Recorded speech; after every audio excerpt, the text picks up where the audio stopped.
Hello and greetings, everyone. My name is Marion Shepherd. I'm a new author of my book, My Thoughts and Dreams.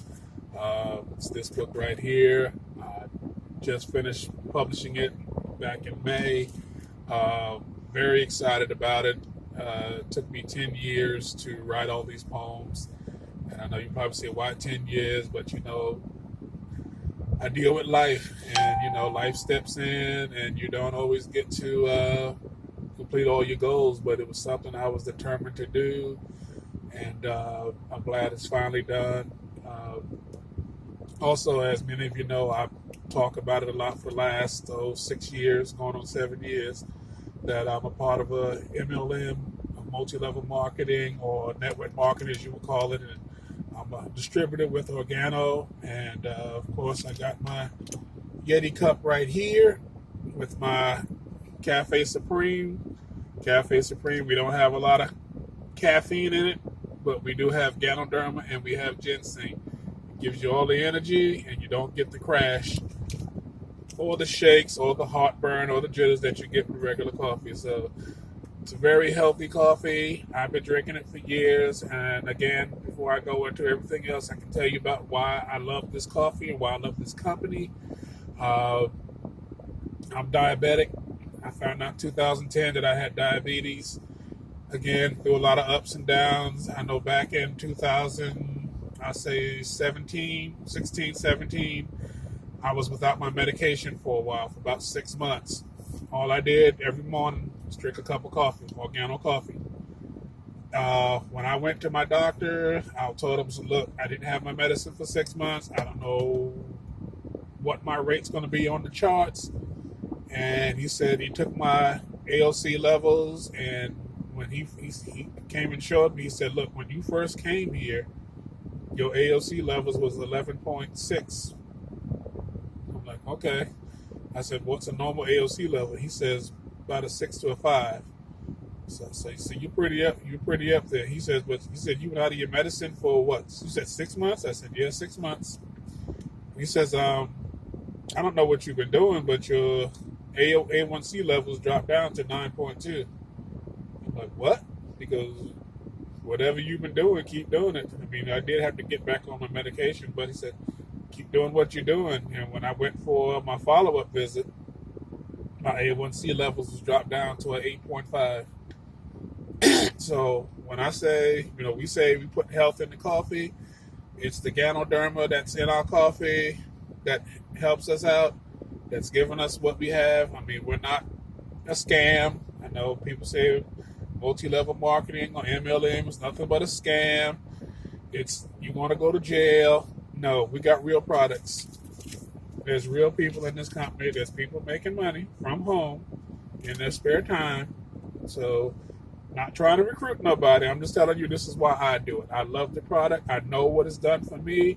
I've talked to a lot of people who's had high blood pressure and other drinking coffee, back pains, drinking coffee, and levels have gone down. They've been feeling better. They're getting healthier. They don't have, again, the side effects of regular coffee, which has a lot of chemicals and stuff in it. Ours is organic. It's real coffee, real herbs, and it works for your body. But let me get to why I'm making this video. I'm making this video to promote my book, My Thoughts and Dreams. I am just super excited about this book. This journey, and I can tell you, I've loved poetry ever since I was a kid. Ever since nursery rhymes.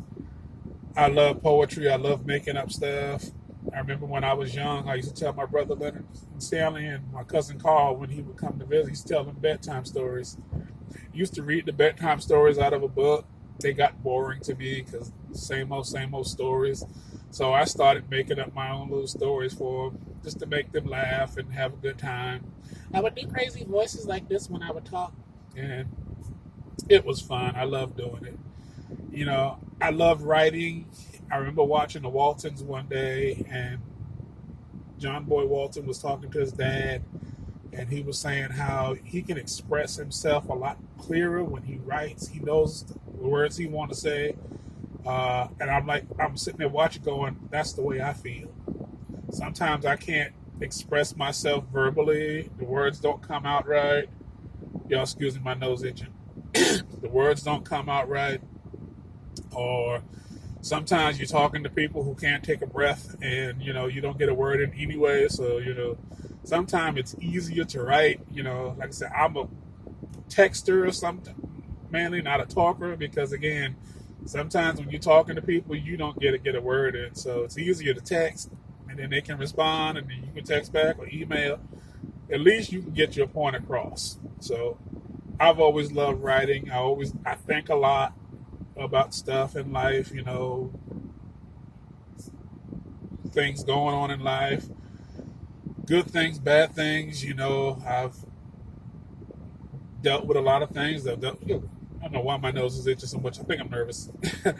But it's just the way I can communicate. I can express myself deeper. I can think about what I want to say instead of just, sometimes people want you to, right off the bat, give me an answer. And sometimes you just don't have an answer.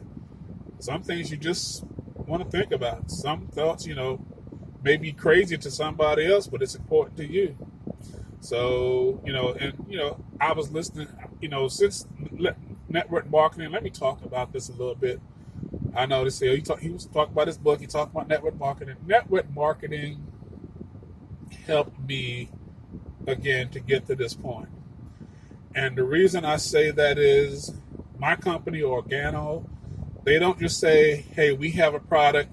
Here's a product. Go sell this and make some money. They train you. They teach you. We have a weekly training call every Sunday. We have daily calls. We have videos. We got stuff. When I first got in network marketing, the first thing I was told to do is read The Cash Cow by Holton Bugs. I actually found it on YouTube. Something to think about. It's a mindset thing. It's a way to, how was you thinking all these years? I have, like a lot of people, an employee mindset. I believe, and I really didn't want to, but I believe that I was just going to work for somebody for the rest of my life. And that was going to be the thing. I was going to be a guy going to a job, working for somebody for the rest of my life. And that's never something I wanted to do. Even when I was a teenager, when I first started my job as an electrician, or electrician's helper rather, I told the guys then, I said, you know what? I want to own my own company one day. They were like, get out of here. I said, really? I want to have my own business. I don't want to work for somebody all my life. I got bigger dreams than that. And I did. But, life sets in. People talk about you. People tell you can't do it. Stick with what you know. Stick with your day job. How many times you been told that? Stick with your day job. Don't go out there and do that. You know what you got coming in. You don't know what's going to be out there. Half a loaf is better than none. Well, if I can get half a loaf, why not go for the whole loaf? But for years, again, I got married young. I got married at 21. Had my son at 22. Had my oldest daughter at 24. And then had my other daughter, excuse me. Yeah, then calculate. Yeah, 22 when I had my son. And I was 23 when I had my oldest daughter, and I was 25 when I had my youngest daughter. So, again, I had to work. I had to put my dreams on hold. I wanted to be a singer. I wanted to be a musician. I felt I was going to be playing in a band somewhere. Back then I could sing a little bit. I could do enough to make it by my voice. Right now I sing in key of K natural, so it's not on the keyboard right now, but I'll put it on there one day. But I wanted to do a lot of things. I wanted to open a restaurant. I love to cook. I really love cooking. I wanted to do a lot of things. Part of me didn't believe in myself. Part of me, I had to work a lot. I had a family to support. I couldn't just go out and follow my dreams. I remember I was taking piano lessons and I was told, look, you got to pay bills. You can't be taking no piano lessons. You got a family to take care of. You got to put your dreams on hold. And so I stopped taking piano lessons. Any instrument that I've learned, I play. I'm a drummer. I started drumming since I was a kid. Growing up in the church, I learned to hone my skills. Shout out to Free and Independent Church, Roosevelt, New York, my home church. That's where I learned my skills. That's where I learned how to sing. That's where I learned love, and that's where I really learned to grow with a family. My Free and Independent family, I mean, we have a bond that goes back 50 years. And I'm grateful to them. And, so I wanted to do that. It was a dream, but again, life set in. So, I wanted to be an electrician. I went to school. When I went to Freeport High School, we had our little shop classes, and the electric shop was what appealed to me. And I became an electrician after I graduated high school, and went on and had a 35-year career in the construction business. I've done everything from residential to commercial to heavy industrial. You name it, I've done it. I'm not a control guy. I don't do control work, and I've never been a marine electrician. But anything else, I can wire a building up from the ground to the penthouse. But I kept saying I wanted more. There's more to me. But then again, my wife left us back in 2000. So I was a single parent raising 3 kids.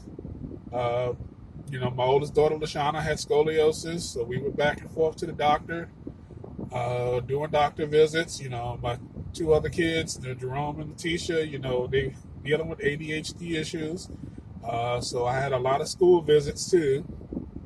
Anybody who's a single parent. So construction work is not what I call single father friendly. And it's just the way the business is. It's not that they didn't like me, not that, they thought I was a great worker. I was one of the top guys. When they needed something done, they knew they could call on me, and I would get the job done, and I would get it done neatly. And it would be done correctly when I left, because that's the way I was taught.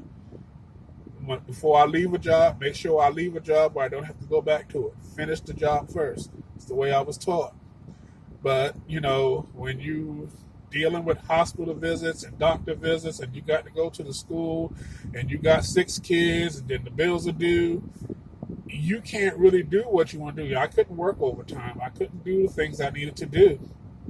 So I ended up having to take temporary jobs. And, LaShawna had to have surgeries, and while she was recuperating from surgeries, she had to be homeschooled. I couldn't work. My ex-wife was not around, so it was me. They said, bring her to my mother's house. My mother was dealing with her own health issues. And I know there's this thing about fathers that we don't take care of our kids like that, or we can't nurture our kids. We don't have that. You got a child, that's your child. And I don't believe in pushing my children off on someone else to take care of. That's my child. That's what I was taught when I was growing up. You make a baby, you raise them. You take care of your child. You laid down and made that child, you need to take care of that child. The good, the bad, and the ugly. You take care of that child. And that's what I did. Some people thought I was crazy. Some people thought you needed to go to work. No, I'll get a job later. I got to take care of my child.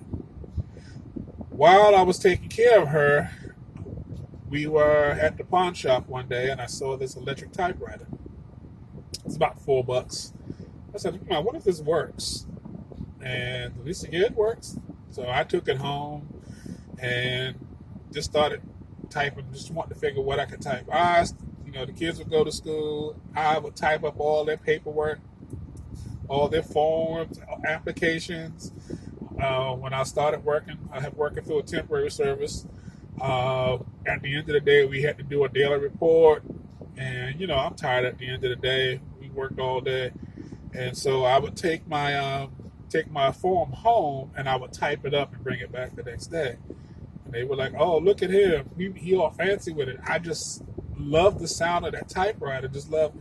And I just started saying, you know what? I want to do a book. I can write poems. And I started fiddling around with it. And then I wrote a poem for my kids. First poem I wrote was called "They Told Me." And to give you some background about They Told Me, one of my coworkers, I was going through some issues with my marriage. And he said, why are you staying? Is it for the kids? I said, yeah, I can't leave my kids. I talked to a lawyer before, and he told me that, especially in the state of South Carolina, if it is a divorce situation with the kids being so young, that the mother's going to get the kids. So you're going to lose your kids. Yeah, you're going to pay child support and you'll get visitation. I didn't want visitation. I'm not a weekend dad. I'm not the kind of dad who wants to be a weekend father. I like to be in my children's life. I want to be the day parent. And when he kept saying, they'll be all right because, his parents were divorced. He says, my parents left, they divorced, but we turned out all right. We're doing good. Your kids will be fine. It wasn't me. It wasn't for me. And so I started writing. And a friend of mine I found that had passed away, very young lady I cared about. Her name was Eloise Thorpes. And she died of breast cancer, and I didn't know that she was sick.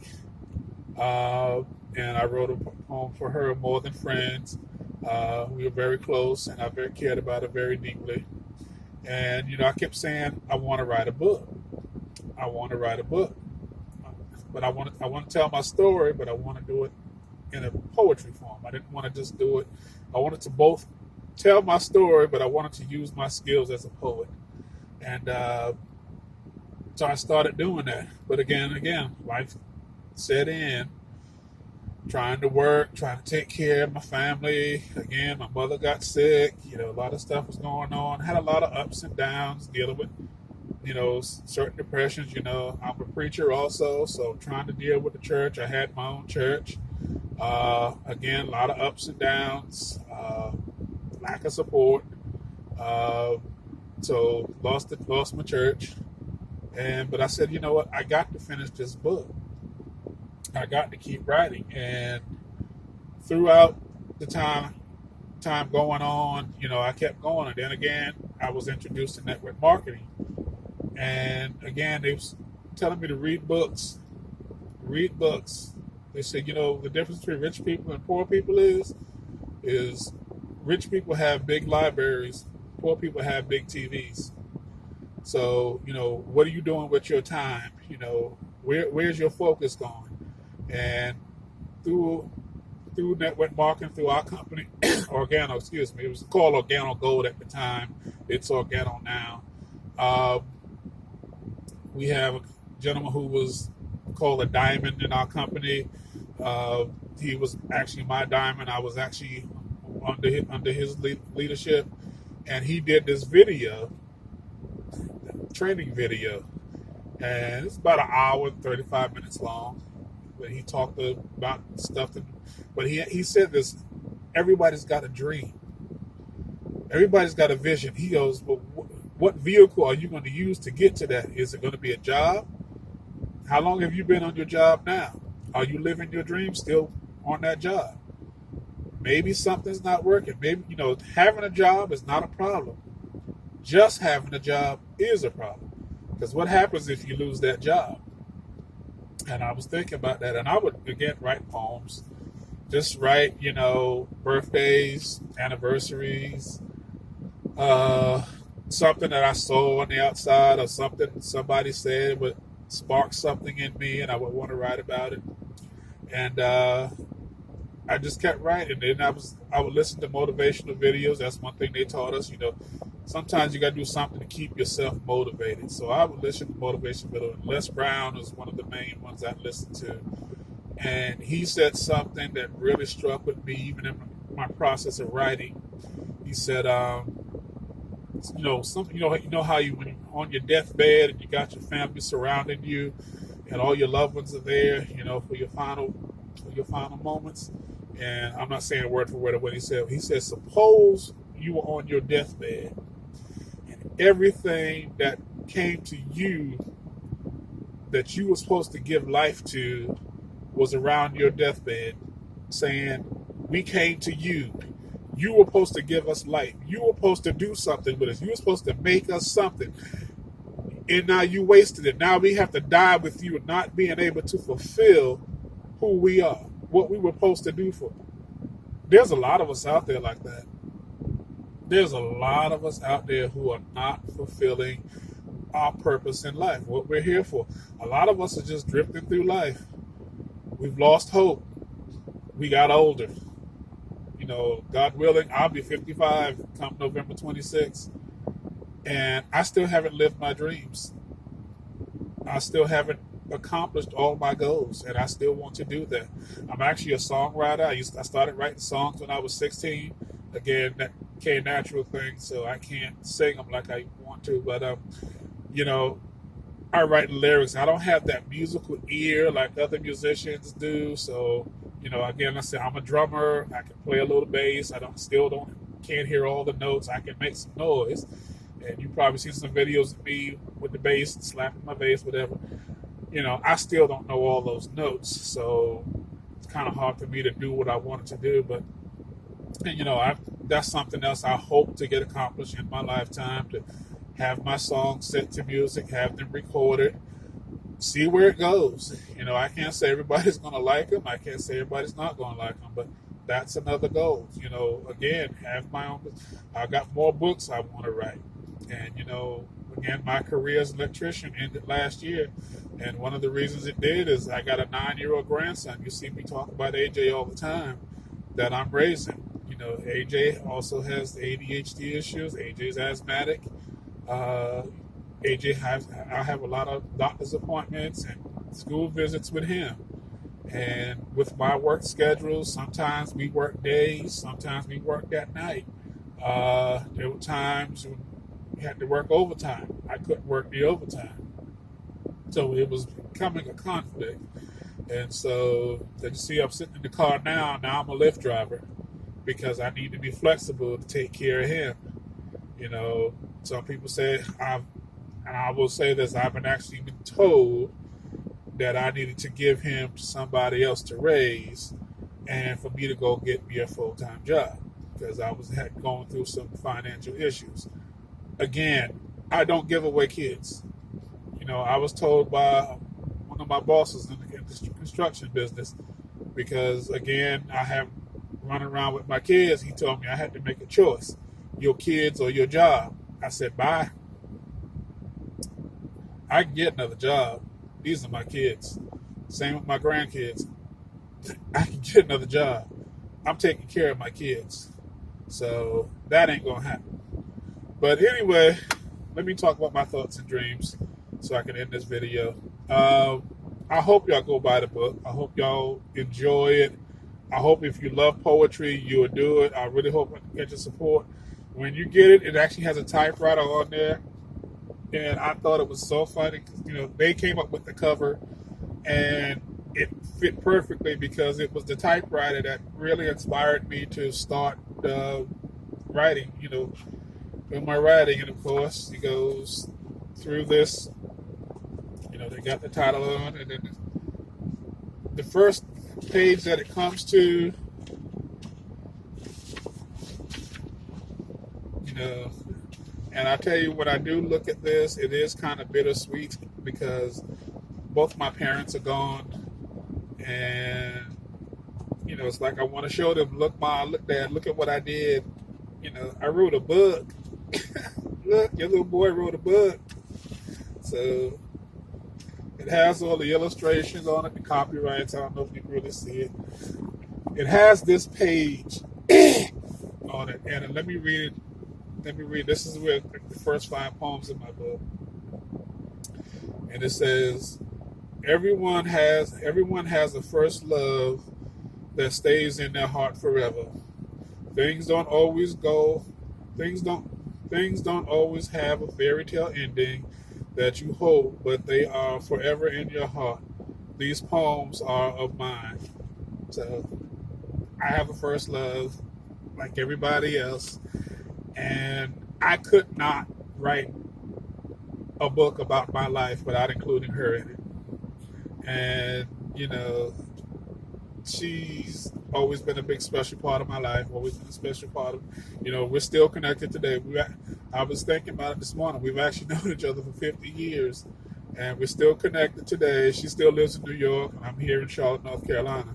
But, yeah, so the first 5 poems are dedicated to her, And I'm not going to tell you what they are. You got to read it for yourself. But I'm telling you, and of course, I have, my more than friends. When I was talking about Eloise, dedicated to her. This was actually this says that this is the More Than Friends, written by Marion Shepard, in memory of Eloise Thorpe, who died of breast cancer back in 2000. And so, again, there's people in here who, past and present, again, people that I've known and loved, people that are now gone. And of course, I love this one. This is about me and three of my friends going through junior high school, and it's called Marion, Darren, Neil, and Steve. And I like it. It's funny. It's a memory poem. Marion, who of course is me, and best friend Darren Robinson. He's on my favorite. Neil Harrell and Steve. We could never pronounce Steve's last name. It was a Greek name, and he would tell us, but Steve talked so soft that you could hardly hear a word he said. But again, I love these guys, and I wanted to make sure that in a way we were together forever. We don't, Darren lives in Florida, Neil lives somewhere else, and I'm not sure where Steve is. But I want to keep us together forever. And of course, there's some poems here. Is She Really Your Queen? Talking about, again, men treat women. Thanksgiving Day. You have to read it, but I just think, Thanksgiving Day was dying years ago. I call it Black Friday Eve now because that's all it seems to be now, is another day for people to go shopping. And of course, poems about my children. These are my two grandkids. That's TJ in the front, AJ in the back. TJ was 2 then, and I think AJ was 6. Now AJ's 9 and he's 5. And of course, my daughters. That's Letitia. That's AJ and TJ's mother. And that's LaShawna. That's my oldest. She's been my backbone for years, always supporting me. And that's my son, Jerome. His name is Marion Jerome, but he likes to go by Jerome. So that's Jerome, great musician. He's back here in Charlotte now.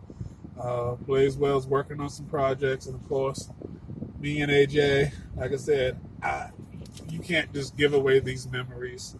And I'm grateful to it. This is us. We were going to my brother-in-law's funeral one day, and we took this picture, and this is my ex-wife and the kids and AJ at my sister-in-law's house.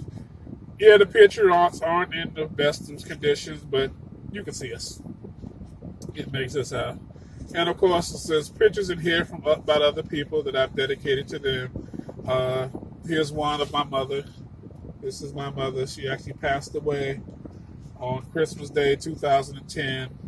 And so, every Christmas is never the same anymore. And the poem was actually You Left Us on Christmas Night, dedicated to her and her memory. And Christmas is just never the same since, her birthday comes up, Mother's Day comes up. It's, just not the same. And of course, I wrote a poem called A Poem. My definition of a poem, and one of the things I said is how our songs are just poems set to music. And of course, there's me with my bass. And of course, our dog Woo Woo sitting on the couch, and that's another reason why I put that picture here, because he died last year. And of course, I got my fish. I love my fish. My grandson wants a pet, but I can't do a pet that I gotta take care of. I can put food in the fish tank, and they can last a couple of days if I'm out of town or something. So right now, and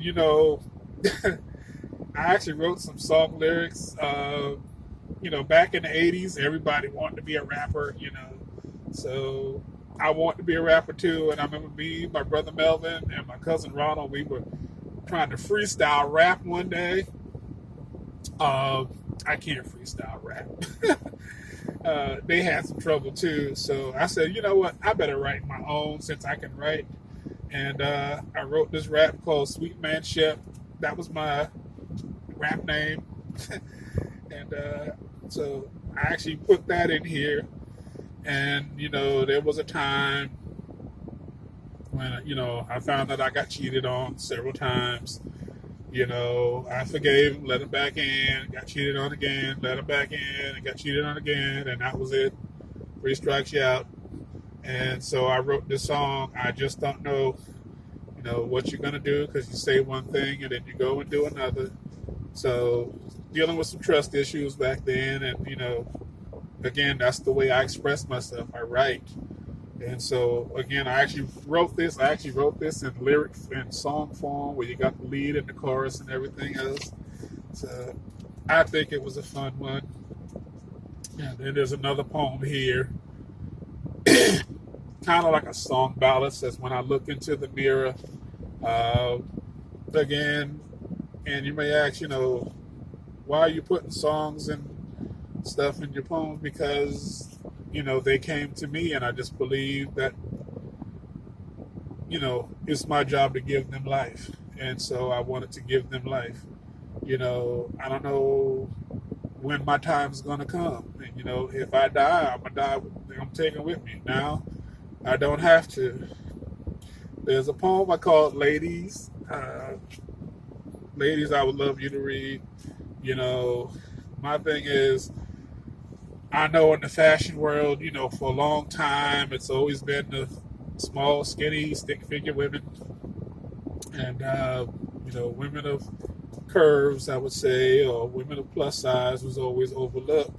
And I want you to read this poem and hope it encourages you, because I've known some seriously plus size women that will put some thin women to shame. They dress to impress and they don't take no mess. You know what I'm saying? So I think y'all should read this. Hey, don't feel bad about your size. Get healthy, yes, but don't feel bad because, everybody was the same size in this world. The world would be a boring place. And I'm sorry, plus size woman's going to turn my head quicker than a thin woman. I'm just saying. That's just me. Unless I know you and, you got my heart or something. But other than that, yeah, everybody got their own taste, right? And so I don't mind full-figured women. They just my taste. Not that I'm looking. I'm single, but I'm unavailable. Right now, I'm married to my work, my books, my family. That's it. I do want to put this one out here. This is Taria Vision Avant. On the bottom, she says, showyoursuccess.com. You should check her out.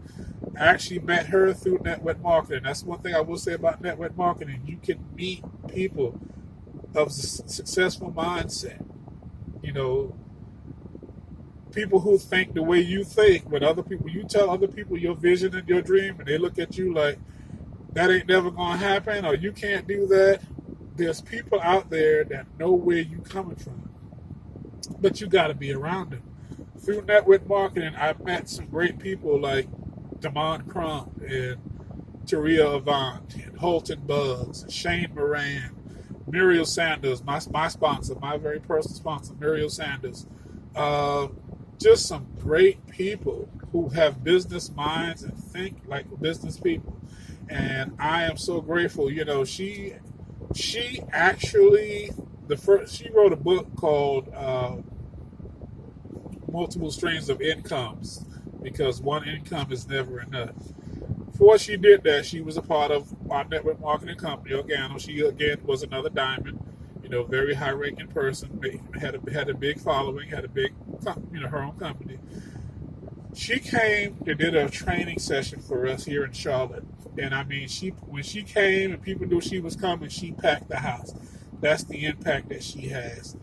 And when she came, she looked at all the people, she was talking, and she said, she looked at us and she said, why am I here? Why do I have to come out here for all of you to come out to a training meeting? Why did you have to come see me? Why aren't you the draw? Why aren't people here to see you? You become the draw. Let people know who you are. Let them know your personality. Get out there and do the work. This is her words. You become the draw. You don't need me to come. I can come and support you, but you become the draw. You draw people to your business. You draw people to this industry. You draw people. There's people looking. Why do I have to be here for them to come? You can do this. And so I wrote a poem dedicated to her, and it says, "You become the draw." And I really hope you lead it and inspire it. And it says, "This poem is dedicated to an amazing lady who has been a huge inspiration in my life, Miss Taria Vision Avant." And again, I really hope you enjoy this book. And of course, there's a lot of other poems in here. Again, things of how I feel about certain issues, things of, going through some dark times. I got a poem here, "I've been, but I won't break." It has to do with some situations that happened in my life last year. There's a poem called "Domestic Violence Towards Men." Probably a touchy subject, and but I think you would like what it's saying in here. And there's a poem called "Deadbeats." It's not what you may think it is. There's a poem called "Good Men," and I know a lot of people say good men are hard to find, but no, we're just easy to leave. There's two poems here from a young lady by the name of Latanya. I'm gonna leave that alone. And just some random poems, thoughts, and then of course, here's me. Have to add me to my book, and it's they actually put these on a poem, and there's me doing my last years of electrician. I was working on a cabinet for traffic signals, so they taught me how to braid wire. All these years, I never knew how to braid, and I'm braiding wire, so that was cool. This one is actually called "My Dark Black Skin," and this is about, again, topics that I've dealt with growing up. Look at me. You can see. The people used to tell me smile. Can't see me in the dark. I need to smile so they can see my eyes and my teeth. So you can see me. So anyway, there's some stuff about that in there. Yeah, I grew up in Roosevelt, New York. I lived there until 1972. Then we moved to Freeport, and then from there we moved to Somerville, South Carolina, and now in Charlotte. Growing up in Freeport, I say from third grade to high school, I met a lot of interesting people. Again, we still have bonds today. A lot of us is through social media. Ever since I left in 1980, I really hadn't seen a lot of my schoolmates and friends growing up. Everybody's grown. Some have passed away. Some we just lost contact with. Some was, grandparents and everything else. We've all gotten older, but, we're all still kicking and going. I just noticed a lot of their birthdays. Some have already turned 55 already. I know my brother just turned 56 not too long ago, back in June. So, so I wrote a poem about Freeport. Hey, Freeport. And, again, I'm going to do some more poems.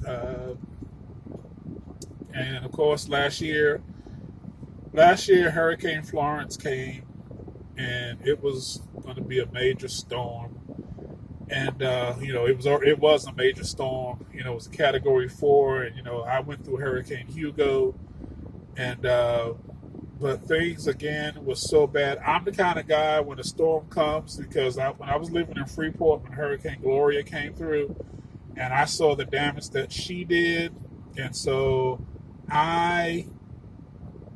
when storms come, I track storms from the time they come to the time they're about to hit. And when they say evacuate, I'm out of town. I know where I'm going. I'm leaving town. I don't stay home. It's not that I'm scared, not that I'm terrified. I know what these storms can do. When death is coming your way and you see it coming, you move.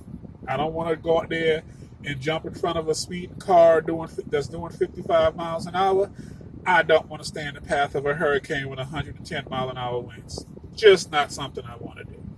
Y'all can do it. Y'all can ride it out. See you when it get back, hopefully. But we actually had to go to a shelter last year because I just couldn't afford to go anywhere. And again, things were just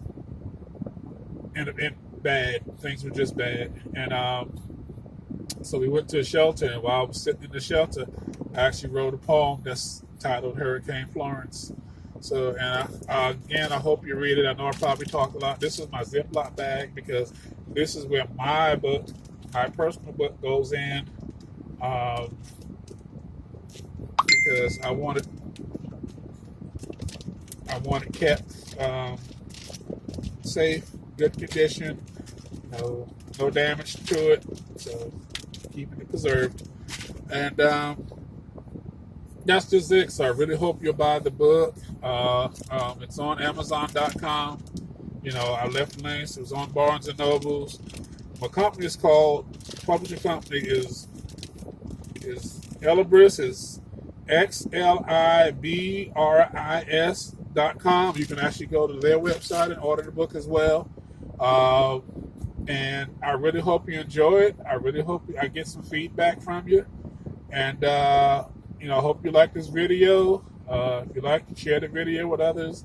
But again, my thoughts and dreams. I'm also working on my next book. It's called More of My Thoughts and Dreams. I'm hoping to have it ready by Christmas.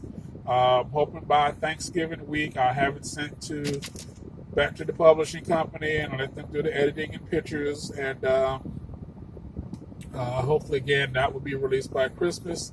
And then come January, I want to start my men's book. It's going to be